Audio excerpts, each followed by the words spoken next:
Sveiki, turiu naują didelį projektą, renovuosime 3 kambarių butą. Kadangi butas yra įsikūręs Neries upės pakrantėje, todėl mano vizija yra jį sukurti iš kuo natūralesnių medžiagų ir kad jisai būtų solidus ir elegantiškas.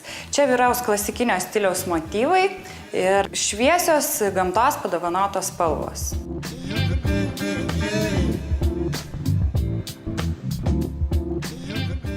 Šiame bute įvyks esminiai pokyčiai, pasikeis išplanavimas, sienų spalvos, grindų danga, baldai, taigi laikas keistis.